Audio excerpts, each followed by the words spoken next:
अगर आप भी ब्रेकआउट दिखते ही एंट्री ले लेते हो और आपका स्टॉप लॉस 5 मिनट के अंदर ही हिट हो जाता है तो ये वीडियो आपके लिए लाइफ सेविंग होने वाली है, क्योंकि आज इस वीडियो में मैं आपको बताऊंगा फेक ब्रेकआउट और फेक रिवर्सल ट्रेंड का पूरा सच जो 90% ट्रेडर्स को ट्रैप करते हैं।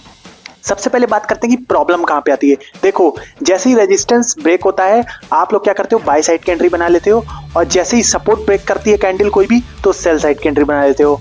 और जब इस तरह से ट्रेंड लाइन अप ट्रेंड में जाती है और एक रेड कैंडल इसको तोड़ देती है तो आप लोग सोचते हो कि ट्रेंड चेंज हो गया और डाउन साइड की एंट्री प्लान करने लगते हो, और यहीं पे आप फंस जाते हो मार्केट में, क्योंकि मार्केट का प्राइस एक्शन हर बार सच नहीं बोलता है दोस्तों। अब दोस्तों हम लोग ये समझते हैं कि आपको कैसे फेक ब्रेकआउट और फेक ट्रेंड रिवर्सल से बचना है। देखो, अब यहाँ पे आपको ये पता ही होगा कि फेक ब्रेकआउट क्यों करवाए जाते हैं। ये जो फेक ब्रेकआउट करवाए जाते हैं ना, ये सिर्फ लिक्विडिटी को लेने के लिए करवाए जाते हैं। मतलब देखो, यहाँ पे बड़े प्लेयर को क्या लग रहा था कि मार्केट को नीचे जाना है। मैं आपको जल्दी समझा देता हूँ। बड़े प्लेयर को लग रहा था कि मार्केट को, जैसे देखो यहाँ पे नीचे गई है, डाउन ट्रेंड में चली गई, तो बड़े प्लेयर को क्या है ना, थोड़ा सा पहले से अंदाजा हो सकता है हो गया हो कि मार्केट नीचे जाने वाली, मार्केट के सेंटीमेंट्स नेगेटिव चल रहे हैं, बैड न्यूज आने वाली है, ठीक है।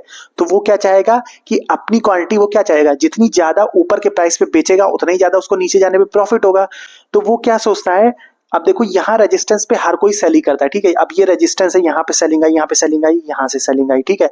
अब आप और हम जैसे रिटेलर यही देख रहे हैं ना कि यहाँ पे सेलिंग आ रही है तो यहाँ पे भी सबने सेल किया, ठीक है। यहाँ से भी मार्केट नीचे तक गई है। अब यहाँ पे मार्केट आई तो यहाँ पे भी मोस्टली लोग यहाँ पे अपनी सेल साइड की पोजीशन बनाते हैं, ठीक है। तो अब बड़ा प्लेयर यहाँ पे बेचे तो बेचे कैसे, क्योंकि यहाँ पे कोई खरीदार भी तो होना चाहिए। जब बड़ा प्लेयर बेच रहा है तो उसकी क्वांटिटी कोई खरीदने वाला ही नहीं है, तो वो क्या करेगा, पहले तो एक ब्रेकआउट जैसी कैंडल आपको दिखाता है। जैसे यहाँ पे देखो ब्रेकआउट हुआ, ठीक है, यहाँ पे ब्रेकआउट हुआ, ये वाली कैंडल आपको दिख रही है ब्रेकआउट की, ठीक है। इससे क्या हुआ ना, जितने भी यहाँ पे सेलर हैं, यहाँ देखो इस यहाँ पे बेचे होंगे ना, आप देखो यहाँ पे जिसने सेल किया है सबके स्टॉप लॉस देखो यहाँ पे लगे होंगे, यहीं कहीं पे लगे होंगे, ठीक है। यहीं कहीं पे सबके एसएल लगे हुए हैं, ठीक। अब इस कैंडल ने क्या किया, इन सबके स्टॉप लॉस काट दिए इन सेलर्स के। तो अगर इन सेलर्स के स्टॉप लॉस ये वाली कैंडल ने काटे हैं ब्रेकआउट वाली, तो ये जैसे ही इनके स्टॉप लॉस कटे, ये सेलर्स क्या बन गए, बायर्स। अब यहाँ पे बायर्स बने। अब जैसे ही देखो दूसरा चीज क्या हुआ यहाँ पे, जैसे ही यहाँ पे ये देखो ब्रेकआउट कैंडल ने यहाँ पे क्लोजिंग दी इस रेजिस्टेंस के ऊपर, हम और आप जैसे क्या करते हैं रिटेल ट्रेडर्स, जल्दी से यहाँ पे बाय साइड की एंट्री बना लेते हैं। अब देखो उसकी वजह से हुआ क्या, मार्केट यहाँ तक गया, देखो आपको दिख रहा होगा इस कैंडल का हाई यहाँ तक गया, ठीक है। मार्केट यहाँ तक गया, इसका हाई तक बाय करवाया लोगों को, तो यहाँ पे क्या हुआ, बायर्स इकट्ठा हो गए ना, एक तो एसएल हिट करके और दूसरा हम जैसे लोग बाय कर लिए। अब बड़े प्लेयर ने क्या किया, अपनी बड़ी बड़ी क्वांटिटी यहाँ पे अचानक से बेच दी। उससे हुआ क्या, यहाँ पे जैसी बेची देखो, यहाँ शूटिंग स्टार जैसी कैंडल बन गई, कितनी तेजी से मार्केट रिवर्स हो गई, ठीक है। ये रिवर्सल दिख रहा होगा आपको, रीटेस्ट करिए, लेकिन ये रिवर्सल है क्योंकि यहाँ पे बड़े प्लेयर ने बेचा है। अब ये कैसे हमें पता चलेगा कि यहाँ पे बड़े प्लेयर ने बेचा है कि या फिर ये रीटेस्ट है। मतलब आपको यही सिखाया गया है ना, ब्रेकआउट पे तुरंत ट्रेड मत लो। जैसे यहाँ पे ब्रेकआउट हुआ, आप लोग क्या करते हो, तुरंत ट्रेड लेते हो। आपको सिखाया गया होगा ब्रेकआउट हो, उसके बाद आप वेट करो कि अगली बार जब मार्केट फिर से इस रेजिस्टेंस पे, मतलब जो अब सपोर्ट बन गया है ना, अब जब इस सपोर्ट पे फिर से आए तो यहाँ पे एंट्री लेना, ठीक है। लेकिन आप यहाँ पे भी एंट्री लोगे तो भी फंस जाओगे, क्योंकि यहाँ पे बड़े प्लेयर ने अगर सेल किया होगा, ये फेक ब्रेकआउट हुआ तो ये मार्केट देखो जैसे यहाँ पे नीचे गई है फिर से नीचे चली जाएगी। तो अब इससे बचने का क्या तरीका है, ठीक है। इससे बचने का बहुत आसान सा तरीका मैं आपको बताने वाला हूँ, ठीक है, कि रीटेस्ट पे आपको कैसे यहाँ पे फेक ब्रेकआउट से बचना है, वो कैसे देखोगे। अब देखो आपको इंडिकेटर पे जाके सिंपली यहाँ पे वॉल्यूम टाइप कर लेना है। वॉल्यूम जैसे ही टाइप करोगे, यहाँ पे पहला वाला जो आपको दिख रहा है उस पर क्लिक कर लेना, ठीक है। तो आपके नीचे देखो हर कैंडल की वॉल्यूम नीचे आ जाएगी। अब आपको क्या करना है, ये देखना है जो ब्रेकआउट वाली कैंडल है। जैसे यहाँ पे आपको दिख रहा है कौन सी ब्रेकआउट वाली कैंडल है, ये वाली, ये देखो मेरा नीला एरो जिस पे है, ये ब्रेकआउट कैंडल है, और इसकी वॉल्यूम देखनी है, देखो नीचे इसकी वॉल्यूम ये वाली है, ठीक है। ये वाली ब्रेकआउट कैंडल और इसकी वॉल्यूम, अब इसका वॉल्यूम देखो कितना हाई है, पिछली कई कैंडल से बहुत हाई है। तो मतलब ब्रेकआउट तो स्ट्रांग हुआ क्योंकि क्लोजिंग मार्केट ने ऊपर दी। लेकिन अब आपको ये टेस्ट करना है जो कैंडल सपोर्ट को रीटेस्ट करने आ रही है, ठीक है। जैसे ये वाली अगली कैंडल देखो कितनी तेजी से ऐसे नॉर्मली कोई देखेगा तो लगेगा अरे ब्रेकआउट हुआ, रीटेस्ट हुआ, यहाँ पे एंट्री बना लो। लेकिन आपको क्या देखना है, वॉल्यूम। यहाँ रीटेस्ट वाली कैंडल की भी वॉल्यूम देखनी है। अब अगर आप रीटेस्ट वाली कैंडल की वॉल्यूम देखोगे तो इसका वॉल्यूम कितना है, लगभग बराबर है, जितना ब्रेकआउट वाली कैंडल का था उतना ही रीटेस्ट वाली कैंडल का भी है। इससे हमें क्या पता चला, मतलब कि किसी बड़े प्लेयर ने अपनी क्वांटिटी अचानक से सेल करी ना, यहाँ पे इतनी क्वांटिटी यहाँ पे सेल करी, तभी तो मार्केट में इतनी तेजी से गिरावट आई कि एक ही कैंडल में शूटिंग स्टार बन गई है ना। ये जो बाइंग कैंडल बन रही थी वो अचानक से सेलिंग कैंडल बन गई, और ये वॉल्यूम हमें बता रहा है कि यहाँ पे बहुत तेज सेलिंग हुई है।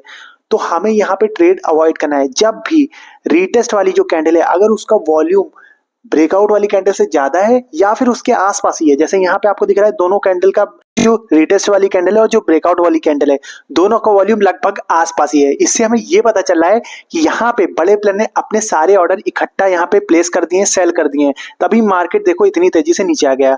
तो हमें यहाँ पे बाय साइड की एंट्री अवॉइड करनी है, ठीक है, बाय साइड की एंट्री अवॉइड करनी है। अब बात आती है आपको यहाँ पे करना क्या है। अगर ये फेक ब्रेकआउट हो चुका है, अभी फेक ब्रेकआउट हुआ नहीं है, ठीक है, अगर मार्केट का वॉल्यूम इतना ज्यादा आ रहा है रीटेस्ट वाली का, तो इससे हमें ये नहीं पता चला कि यहाँ पे फेक ब्रेकआउट हो गया। फेक ब्रेकआउट कंफर्म कब होगा, जब यहाँ पे जो एक कैंडल ना इस रेजिस्टेंस, ये वाले रेजिस्टेंस के अंदर क्लोज कर देगी, ठीक है, जब मार्केट इस वाले रेजिस्टेंस के अंदर क्लोज कर देगी तब हमें पता चलेगा ये फेक ब्रेकआउट है। तो आपको कब एंट्री लेनी है, सेल साइड की, ठीक है। फेक ब्रेकआउट मतलब जब बड़ा प्लेयर बेच दिया अपनी क्वांटिटी तो मार्केट के नीचे जाने के बहुत ज्यादा चांसेस होते हैं, बहुत तेजी से। तो आपको एंट्री इस जगह पे बनानी है, कहां पे, जब कैंडल यहाँ पे रेजिस्टेंस के अंदर क्लोजिंग दे दे, ठीक है, जब रेजिस्टेंस के अंदर क्लोजिंग दे दे तब आपको यहाँ पे एंट्री बनानी है, ठीक है। अब दूसरी बात, और यहाँ पे आपको बाय साइड की एंट्री कब देखनी है, अगर मार्केट देखो हो सकता है यहाँ पे किसी ने तेजी से सेल किया हो, लेकिन हो सकता है यहाँ पे कोई बायर भी आ गया हो, ठीक है, बाद में, तो हो सकता है मार्केट फिर से अगर इस लेवल के, इस वाली जो रिटेस्ट वाली कैंडल थी जिसका वॉल्यूम हाई है, अगर फिर से इसको ब्रेक कर देता है ऊपर की तरफ, ठीक है, तो हमें पता चलेगा कि यहाँ पे अब बाइंग आ सकती है, तब आपको यहाँ पे बाय साइड की एंट्री बनानी है, ठीक है, वरना आपको यहाँ पे बाय साइड की एंट्री नहीं देखनी है। अगर वॉल्यूम आपसे कह रहा है कि जो रिटेस्ट वाली कैंडल है उसका वॉल्यूम ज्यादा है, मतलब सेलिंग बहुत तेज हुई है, तो आपको बाय साइड की एंट्री नहीं देखनी है। आपको डाउन साइड की एंट्री देखनी है कब, जब मार्केट इस रेजिस्टेंस के अंदर क्लोज कर दे, ठीक है, यहाँ पे, जैसे यहाँ पे इस जगह पे, तो आप बहुत बड़े टारगेट ले सकते हो, क्योंकि वहां पे एक लिक्विडिटी स्वीप होता है, मतलब सारे लोगों को स्टॉप लॉस हिट करके बड़े प्लेयर एंट्री लेते हैं, तो बड़ा प्लेयर जब एंट्री लेता है तो बड़े मूव आते हैं नीचे की तरफ, ठीक है। आई होप अब आपको फेक ब्रेकआउट से कैसे बचना है ये समझ में आ गया होगा। अब चलते हैं फेक ट्रेंड रिवर्सल से कैसे बचना है, ठीक है।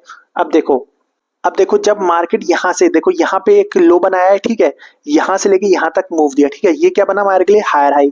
फिर मार्केट ने इस मूव का पुल बैक दिया है, तो ये हमारे लिए क्या बन गया, हायर लो, क्योंकि पिछले वाले लो से ऊपर बनाया है ये वाला लो, तो इसलिए ये हायर लो है। फिर मार्केट ने यहाँ से, इस पॉइंट से यहाँ तक का एक हाई बनाया, ठीक है, यहाँ तक का एक हाई बनाया, आपको दिख रहा है, और फिर मार्केट ने क्या किया, पुल बैक लिया, ठीक है। अब इस पुल बैक से मार्केट क्या कर रहा है, यहां से फिर नया हाई नहीं लगा पा रहा है, ठीक है, तो हमारे लिए प्रीवियस हायर लो कौन सा हुआ है, क्योंकि ये वाले हाई यहाँ पे पुल बैक लिया, लेकिन देखो यहाँ पे हाई नहीं लगा पाया, सेम हाई लगाया ना, तो ये हमारे लिए हायर लो नहीं है। हमारे लिए हायर कौन सा है, प्रीवियस हायर लो, ये वाला, यहाँ पे मैं ट्रेंड लाइन एक लाइन खींच देता हूँ, ये वाला हायर लो हमारे लिए प्रीवियस हायर लो है। अब आपका जो ट्रेंड रिवर्सल जो कंफर्मेशन होता है ना, वो स्ट्रक्चर ब्रेक के बाद होता है, मतलब जब मार्केट इस तरह से अप ट्रेंड में होती है, कुछ इस तरह से अप ट्रेंड में होती है, तो जो ट्रेंड रिवर्सल का ट्रेड जब आपको लेना है ना, जब मार्केट इस वाले हायर लो के नीचे ट्रेड होने लगे, तब वहां से डाउन साइड की वो आ सकती है मार्केट, ठीक है, मार्केट नीचे जा सकती है। उससे पहले मार्केट नीचे नहीं जाएगा, मार्केट अप ट्रेंड में ही माना जाता है। आप लोग क्या गलती करते हो, यहाँ पे ट्रेंड लाइन टूटती है, जैसे ही देखो यहाँ पे ट्रेंड लाइन टूटती है और तुरंत ही यहाँ पे एंट्री कर लेते हैं, और कुछ लोग यहाँ रिटेस्ट पे एंट्री कर लेते हैं। भाई रिटेस्ट पे करो चाहे डायरेक्ट एंट्री करो, मार्केट ज्यादातर आपका स्टॉप लॉस ही उड़ाएगी अगर आप इस हायर लो के टूटने के पहले ही ट्रेड ले रहे हो, ये वाले हायर लो के टूटने के, ठीक है। अब देखो मैं थोड़ा यहाँ दिखाता हूँ आपको, अगर इस ट्रेंड लाइन को पूरा खींच दूं हायर लो वाली, देखो मार्केट जब इस ट्रेंड लाइन के नीचे आई तब आपको यहाँ पे ट्रेंड रिवर्सल का ट्रेड लेना है। मार्केट क्या करती है ना, जब तक इस तरह से ऊपर है, इस हायर लो के ऊपर है, भले यहाँ पे देखो साइडवेज में रहे, यहाँ पे देखो चाहे जितना साइडवेज करती रहे, साइडवेज करती रहे, मार्केट का ट्रेंड क्या रहने वाला है, अप ट्रेंड ही, जब तक मार्केट इस हायर लो को, स्ट्रक्चर को ब्रेक नहीं कर देता। तो आपको उस स्ट्रक्चर ब्रेक, मतलब हायर लो जब तक ना टूटे तब तक सेल साइड का ट्रेड देखना ही नहीं है, ठीक है, तब तक मार्केट अप ट्रेंड में ही रहने वाली है। अब देखो जैसे यहाँ पे हायर लो टूटा, मार्केट का नीचे देखो नीचे आना शुरू हो गया, यहाँ पुल बैक ली मार्केट, देखो फिर से नीचे आ रही है, ठीक है। तो ये आपके लिए एक बेस्ट ट्रेड होता है जब मार्केट अप ट्रेंड में हो और स्ट्रक्चर ब्रेक कर दे, यहाँ पे स्ट्रक्चर ब्रेक हो गया, ठीक है। और दूसरा चीज क्या देखना है आपको, स्ट्रक्चर ब्रेक के साथ अगर आपको लिक्विडिटी स्वीप मिल रहा हो, मतलब फेक ब्रेकआउट देके मार्केट गिर रहा हो। फेक ब्रेकआउट का मैंने मतलब आपको पता है ना कि बड़ा प्लेयर सेल करता है तभी फेक ब्रेकआउट होता है, तो मतलब तगड़ी सेलिंग आने वाली है। तो जैसा कि यहाँ पे देखो यही वाले एग्जाम्पल में आपका यहाँ पे फेक ब्रेकआउट हुआ है, यहाँ पे देखो यहाँ पे क्या हुआ है, फेक ब्रेकआउट। फेक ब्रेकआउट से हमें पता चलता है कि यहाँ पे बड़े प्लेयर ने सेल किया है, तो यहाँ से सेलिंग आने वाली है। और देखो यहाँ से सेलिंग आई और उसके बाद मार्केट ने क्या किया, स्ट्रक्चर ब्रेक किया, ठीक है। यहाँ पे हायर लो का स्ट्रक्चर भी ब्रेक कर दिया, तो यहाँ पे एक बड़े मूव की अपॉर्चुनिटी होती है हम लोग के पास, जब लिक्विडिटी स्वीप हो और प्लस ये हायर लो टूट जाए, ठीक है। तो यहाँ पे एक बड़े मूव, देखो यहाँ पे मार्केट गिर भी रहा है, यहाँ से पुल बैक लिया और फिर देखो कंटिन्यू कर रहा है सेलिंग में, ठीक है। अभी ये यहाँ से और नीचे जाने वाला है मुझे लगता है, ठीक। तो आई होप अब आपको ये समझ में आ गया होगा कि आपको ट्रेंड रिवर्सल से कैसे बचना है और फेक ब्रेकआउट से कैसे बचना है। प्राइस एक्शन अभी अच्छे से नहीं आता है तो इस प्लेलिस्ट को पूरा देख लेना। इसमें पूरी बिगनर के लिए support, resistance, price action, candlestick pattern सब कुछ है। तो आपकी ट्रेडिंग इस वाली प्लेलिस्ट को देख के मजबूत हो जाएगी। ये वीडियो अच्छी लगी हो तो लाइक जरूर कर देना, चैनल को सब्सक्राइब कर देना। मिलते हैं नेक्स्ट वीडियो में, तब तक के लिए जय हिंद।